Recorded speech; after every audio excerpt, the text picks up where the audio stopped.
When someone mentions the existence of a haunted house, most people laugh and dismiss the idea, treating it as mere superstition or a story to scare children. However, my personal experience with the Hill House turned what seemed to be an urban legend into a cruel and inescapable nightmare. If you think you know true terror, wait until you hear this story, a story that not only speaks of hauntings but of the true evil that resides in the shadows, waiting to be unleashed.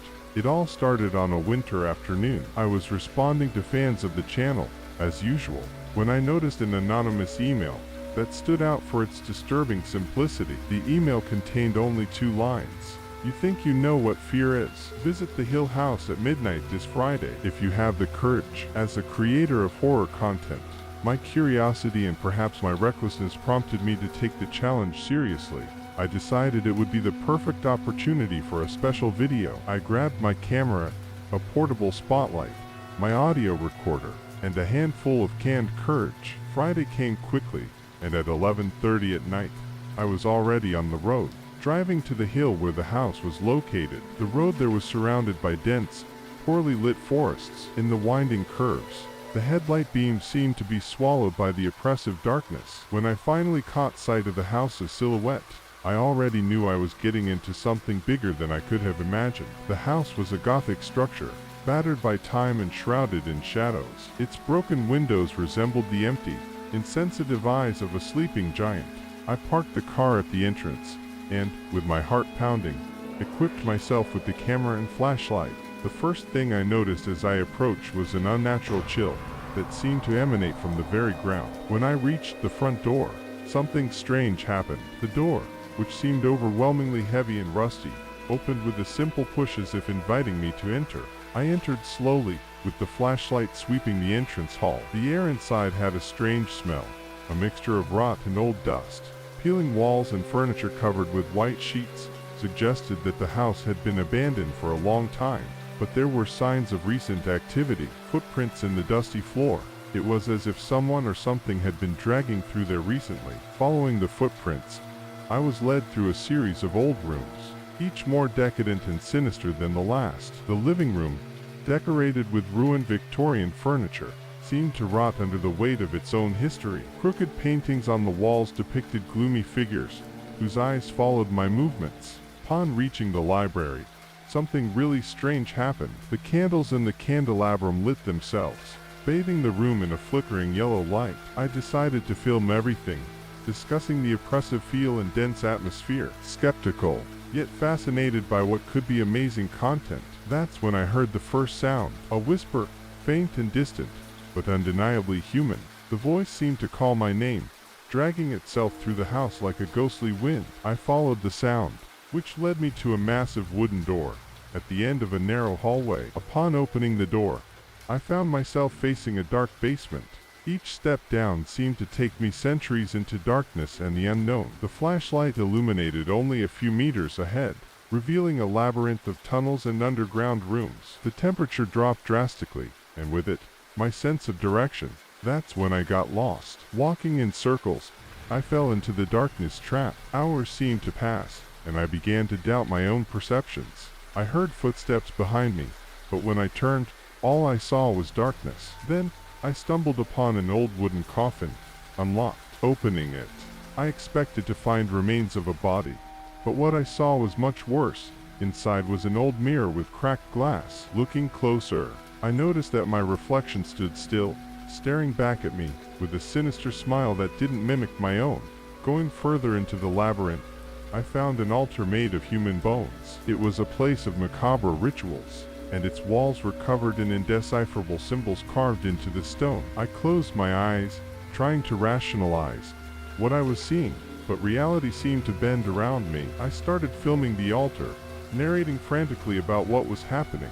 An oppressive sense of imminent danger loomed over me. That's when my flashlight flickered and went out, plunging me into complete darkness. I broke an emergency light stick and continued, but the feeling of being watched was intense. After hours of groping in the dark, I finally found my way back. Upon reaching the surface, the overwhelming sense of relief was immense. I rushed back to the living room and checked the recordings. To my surprise, I had captured whispering voices and shadowy figures, that weren't there at the moment of filming. I quickly climbed the stairs, and opening the front door, a powerful force pushed me back. When I finally escaped the house and got into the car, I was startled to see an old man standing beside the vehicle. His eyes seemed weighed down by centuries of sadness and fear.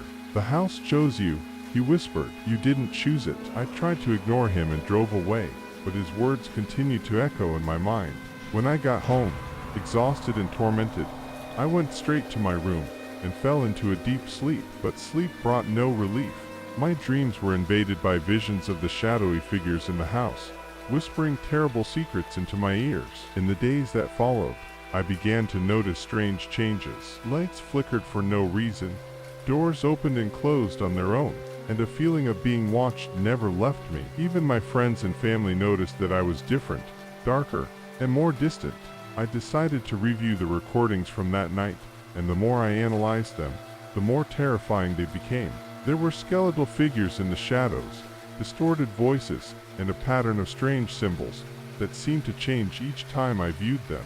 That's when I received another anonymous message, this time in video format. I opened it cautiously, and a cadaverous face appeared on the screen, its eyes deep and empty like black holes. "You have awakened the curse," said the voice, hoarse and dark, "and now it is with you."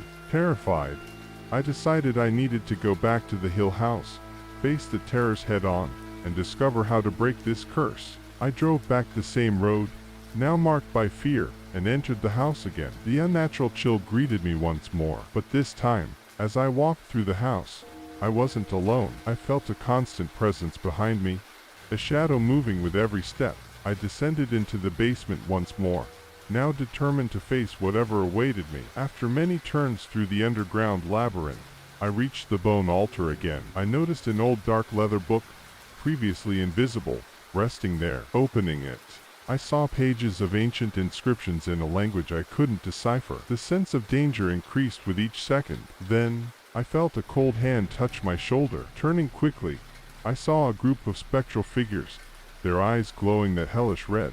They began to move in a circle around me, murmuring chants. In desperation, I recited any prayer I could remember, letting terror consume my voice. That's when I felt something different, a gentle warmth emanating from the book. I started flipping through it frantically, seeking answers, until I found a page with illuminated figures. I recited the words out loud, my voice echoing through the dark chambers. Suddenly, a blinding light enveloped the room. The spectral figures let out a deafening scream, disintegrating into the air. The oppression lifted as the labyrinth seemed to rearrange, opening a clear path back to the surface. Emerging, I felt a sense of relief, but I knew I wasn't entirely free. The old man awaited me again, with a sad and compassionate look.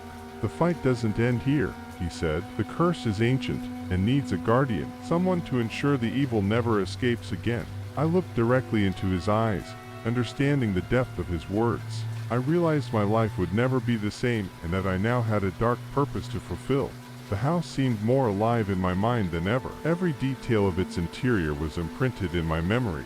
I knew I couldn't simply abandon the place, or ignore the responsibility the old man had laid on my shoulders. Each night, my mind returned to those dense shadows and ghostly figures. As days passed, I often found myself analyzing the book one had brought back as a macabre trophy. The pages, initially indecipherable, began to reveal themselves in vivid dreams. Symbols and words aligned, providing clues on ancient rituals and enchantments meant to contain malevolent entities. A visit to the local museum, which had a section dedicated to the occult, helped confirm my suspicions. One of the curators, a middle-aged man with a curious interest in the supernatural, was intrigued by the book. He helped me translate some of the more basic symbols, and directed me to several old tomes that spoke of the Hill House and its macabre origins. The curator, named Dr. Harlan, revealed that the house had been built in the early 19th century by a renowned occultist. The man, known only by the name Elias, was a practitioner of dark arts. He didn't just perform macabre rituals, but also conducted horrible experiments on human beings, believing he could access other dimensions. According to the records, Elias had a dark purpose, to open a permanent portal to a dimension of nightmares, where unnameable entities could wander freely between worlds. His euphoria was interrupted when local residents, terrified by mysterious disappearances and supernatural activities, organized an ambush. Elias was expelled from the house after being brutally beaten, and the house was sealed with ancient enchantments to contain the evil that resided there. The records ended abruptly, without mentioning what happened to Elias or his followers. I must admit, hearing this story only intensified my fear. The idea that this place could have connections to other dimensions of pure malevolence was haunting. Yet a part of me felt an overwhelming desire to return. Return not as a victim but as a scholar. Someone willing to protect humanity from again unleashing this terrible force. One night, while reviewing my notes in the book, I felt a presence in the room. I looked around but saw nothing. The book's pages glowed with a soft orange light. It was as if it was trying to communicate something to me. I held the book tightly and realized I needed to return to Hill House one last time. This time, I didn't go alone. I convinced Dr. Harlan to accompany me. He was also eager to witness and document anything we discovered. We armed ourselves with cameras, audio equipment, and spiritual protection paraphernalia such as talismans and amulets. Upon arriving at the house, the unnatural chill wrapped around us again. We passed through the rusty gate, and this time, my determination drowned out any trace of fear. We entered together, and each step echoed with a terrible weight. Dr. Harlan suggested we perform a spiritual cleansing before venturing into the basement, something that hopefully would bolster our spiritual defenses. Our improvised ritual appeared to work partially, as the oppression lessened, but the feeling of invisible eyes was still palpable. When we entered the basement, I felt something was different. The labyrinth seemed more aware, alive. Guided by a new determination and the words deciphered from the book, we reached the bone altar. Dr. Harlan began reciting the translated enchantments while I prepared the necessary ingredients revealed in the dreams earlier. Salt, herbs, and oil were spread in specific patterns around the altar. The spectral figures closed in, their murmurs louder and more urgent. Together with Dr. Harlan, I recited the final words of the enchantment, our voices firm but our hands trembling. The room filled with blinding light, and the spectral figures let out agonizing screams, before vanishing into thin air. The bone altar began to crumble, which seemed to indicate that the evil had been neutralized. However, reality distorted violently. The house would not surrender without a final battle. The ground shook, the walls groaned and collapsed. Dr. Harlan was thrown to the other side of the room, and I was engulfed by an overwhelming darkness. Voices emerged again, whispering bloody secrets and future calamities. I gathered myself as best as I could. I called out for Dr. Harlan in the blackness, but there was no response. The darkness finally receded, revealing the exit to the surface. When I emerged, blinded by the moonlight, I realized Dr. Harlan was nowhere to be seen. Hill House stood behind, silent and darker than ever. I returned to the city, devastated and shattered. It was almost impossible to recount what had truly happened. Something told me that the doors of the house remained open for those who dared to seek its darkness. Dr. Harlan, my friends, everyone who knew the story, tried to respect my silence. I decided to share this with you, as a final seal to what occurred. This is not just a horror story, not just a warning.